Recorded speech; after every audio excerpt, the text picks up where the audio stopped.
Antes de mergulhar nesta história incrível, considere se inscrever no canal e ativar o sininho.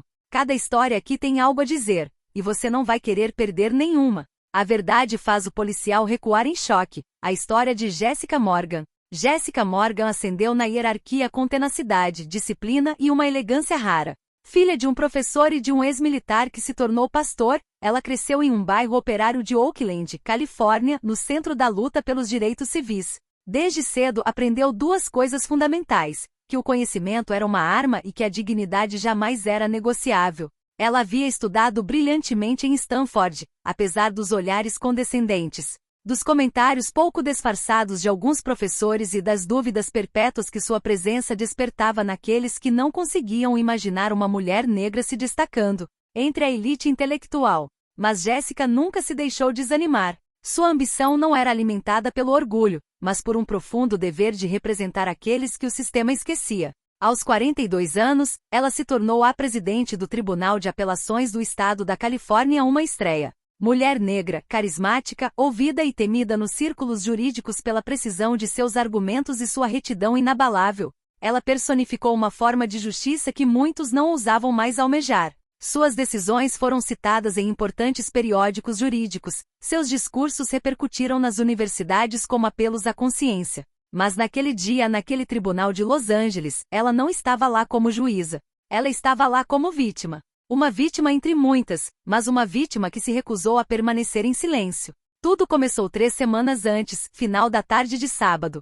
Jessica estava saindo de uma conferência sobre reformas judiciais no centro da cidade. Ela dirigia sozinha, relaxada, com sua música favorita tocando ao fundo em seu carro sedã de luxo preto, um carro que ela havia comprado para si mesma após sua nomeação como símbolo de um sonho realizado. Ao entrar em um bairro residencial de luxo em Beverly Hills para visitar uma amiga, ela notou as luzes azuis piscando em seu espelho retrovisor. Provavelmente é um mal-entendido, pensou ela a princípio, acostumada aos olhares desconfiados que sua aparência despertava em certos lugares. Mas o que começou como uma verificação de rotina rapidamente se tornou absurdo. Ela e agente Mark Reynolds, um policial branco de constituição imponente, aproximou-se do carro com lentidão calculada. Seu olhar era frio, seu tom seco. Seus documentos, senhora. Este veículo lhe pertence? Jessica entregou seus documentos imediatamente. Impecáveis. Em ordem. Seu cartão de juíza estava até guardado no bolso, bem visível. Mas Reynolds não deu atenção. Inspecionou o carro insistentemente e pediu a Jessica que saísse, revistou sua bolsa e ligou para outras 2 unidades. À medida que os moradores começaram a sair para as calçadas, ela foi submetida a 3 verificações consecutivas. Como se o absurdo tivesse que ser repetido para melhor se impor. Jessica tentou manter a calma. Agente, eu sou o juiz-presidente. Não há razão para esse escrutínio excessivo. Mas essa simples declaração pareceu provocar Reynolds. E eu sou o presidente dos Estados Unidos, senhora. Não se mexa, ou eu a algemarei para contê-la. E ele fez. Ele o deteve. Algemada ao capô do seu próprio carro, observada por transeuntes chocados ou indiferentes, Jessica vivenciou um momento de profunda humilhação. Sua posição, seus diplomas, sua excelência, nada disso protegeu sua pele negra. Ela passou mais de 4 horas na estação sem uma explicação clara, antes de ser liberado sem um pedido de desculpas. O motivo? Verificação de rotina. Mas para Jessica, não foi apenas um erro. Foi a enésima prova de que o sistema ao qual ela servia com lealdade poderia, em um segundo, se voltar contra ela. E naquele dia, ela jurou que desta vez não ficaria em silêncio. Ela mobilizou seus contatos, sua equipe jurídica e apresentou uma queixa. Sabia que o preço seria alto, críticas, ataques da mídia, tentativas de desacreditá-la, mas não tinha mais medo. O tribunal estava lotado naquela manhã. Assim que as portas se abriram, os bancos foram tomados de assalto. Jornalistas, ativistas, estudantes de direito, ex-colegas de Jessica, membros da comunidade negra em Los Angeles, todos tinham vindo testemunhar este julgamento simbólico. Havia uma tensão palpável, quase elétrica, no ar, como se a própria verdade estivesse prendendo a respiração. Câmeras eram proibidas lá dentro, mas isso não impedia que cadernos, canetas e olhares atentos acompanhassem cada gesto, cada respiração. Jessica Morgan entrou reta, digna, vestida com um terno antracite escuro, esguia porém elegante. Seu cabelo preso em um coque revelava suas feições finas e firmes, marcadas pela provação, mas não enfraquecidas. Ela caminhava sem pressa, cada passo ecoando no mármore do tribunal como um lembrete de sua força silenciosa. De frente para ela, sentado no banco dos réus, o agente Mark Reynolds evitou o olhar dele. Ele usava seu uniforme, como um símbolo de autoridade. Mas hoje, era sua autoridade que estava sendo julgada. Juiz Harold Stein, um homem de cerca de 60 anos, com olhar penetrante por trás dos óculos de aro de tartaruga, observava a sala em silêncio. Ex-ativista dos direitos civis, ele sabia da importância daquele julgamento. E sabia que a história se desenrolava tanto nas ações quanto nos olhares. Ele fez um gesto lento e solene com a mão, convidando Jéssica a falar. Senhora Morgan, comece quando estiver pronta. Jéssica lambeu os lábios levemente e então se endireitou. Obrigado, meritíssimo. Ela olhou ao redor da sala, depois de volta para Reynolds e finalmente para o júri. Sua voz, calma e clara, ecoou no silêncio respeitoso. Estou aqui hoje para denunciar o abuso de poder, a discriminação flagrante e a violência que nem sempre diz o seu nome. Ela respirou fundo, fez uma breve pausa controlada e então continuou. No dia 10 de maio, enquanto eu dirigia no meu próprio bairro, em um veículo que eu legalmente possuía, o policial Reynolds me parou sem motivo válido.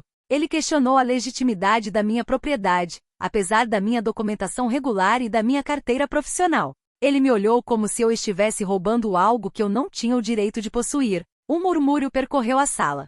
Jéssica continuou, imperturbável. Naquele dia eu não era o juiz Morgan. Eu era uma mulher negra num carro bonito. E isso para ele bastava para justificar a suspeita. Ele me pediu para sair do veículo. Eu obedeci. Ele me revistou. Eu protestei. Ele me ameaçou. Depois me algemou, à vista de todos.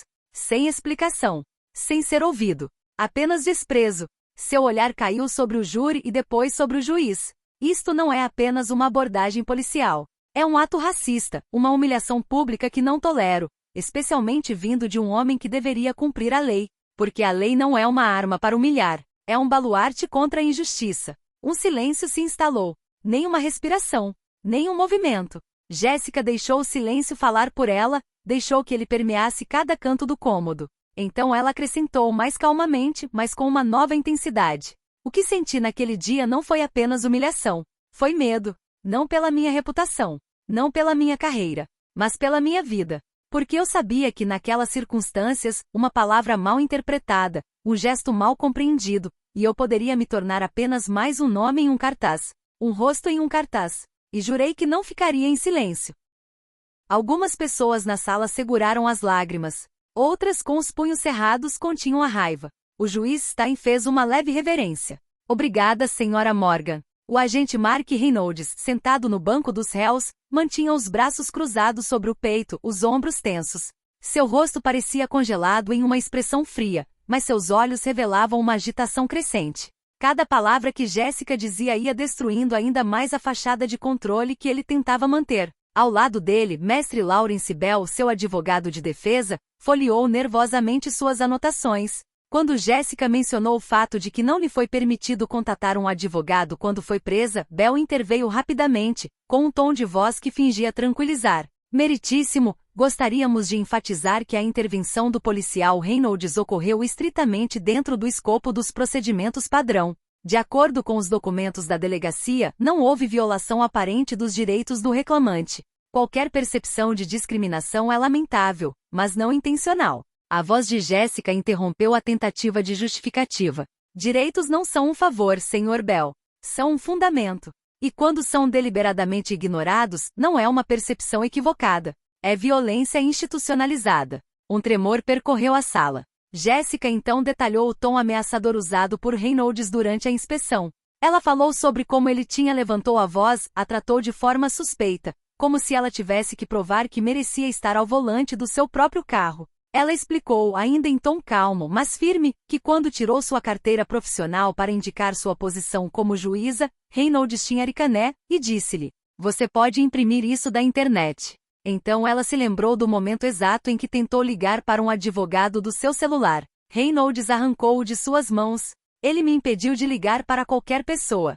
Como se minha voz não tivesse valor. Como se minha identidade e minha humanidade não importasse. Essas palavras simples mas poderosas desencadearam uma batida pesada de silêncio. A tensão tornou-se palpável, quase insuportável. O juiz Stein olhou para Reynolds, como se quisesse verificar o estado do réu. E de repente a barragem se rompeu. Reynolds se levanta de um vínculo. A cadeira atrás dele rangeu ruidosamente no chão do tribunal. Seu rosto estava vermelho, sua respiração ofegante. Ele apontou um dedo trêmulo para Jéssica. Isso não é verdade. Ela está mentindo. Ela está se fazendo de vítima porque está de terno e tem um título. O silêncio se transformou em choque. Murmúrios nervosos se espalharam pela sala. O juiz bateu o martelo uma vez. Agente Reynolds, por favor, permaneça sentado. Mas Reynolds não estava mais ouvindo. Ele havia cruzado um limiar psicológico. Tudo em sua linguagem corporal, os punhos cerrados, as sobrancelhas franzidas, o maxilar tenso, gritava uma raiva incontrolável, uma mistura de orgulho ferido e ódio mal disfarçado. Jéssica, porém, não se moveu. Ela o encarou fixamente sem um pingo de medo. Sua voz, calma, mas ríspida, cortou o ar. As provas estão lá. As testemunhas também. Sua reação só confirma o que você nega. Essa foi uma provocação a mais para um homem incapaz de aceitar a verdade.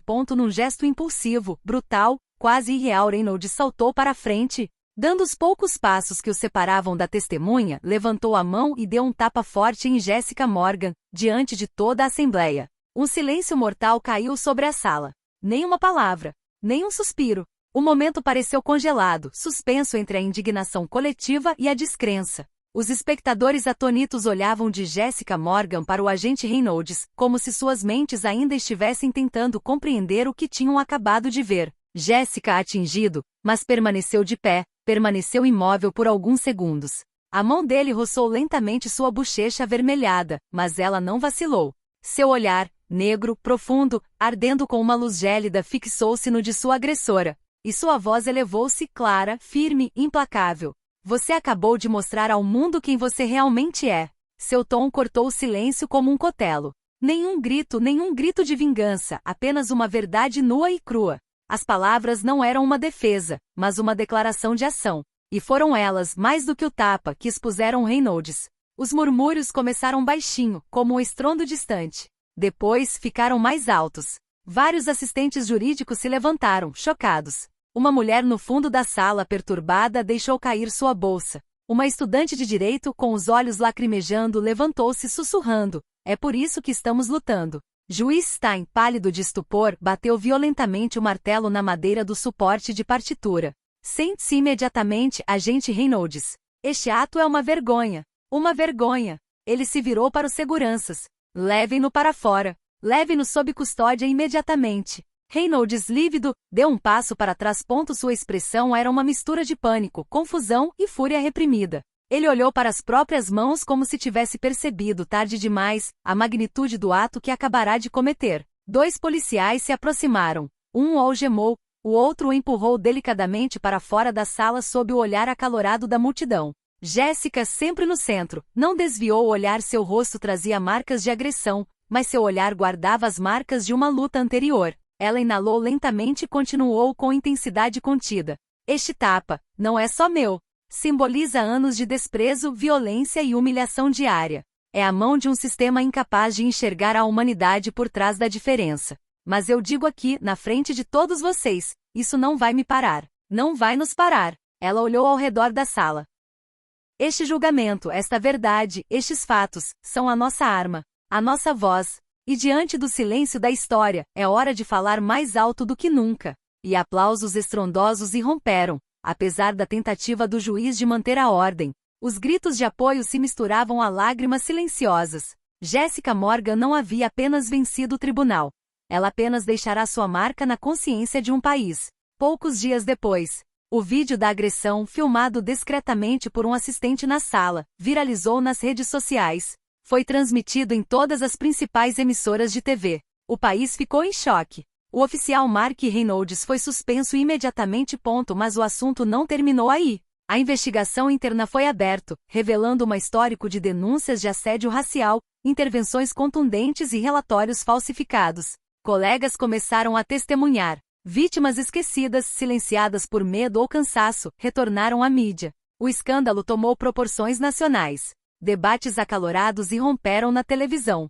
Manifestantes marcharam em frente a delegacias de polícia. Vozes se levantaram em universidades, prefeituras e até mesmo nos corredores do Congresso. E no centro dessa onda de choque, uma mulher permaneceu de pé silenciosa, mas presente.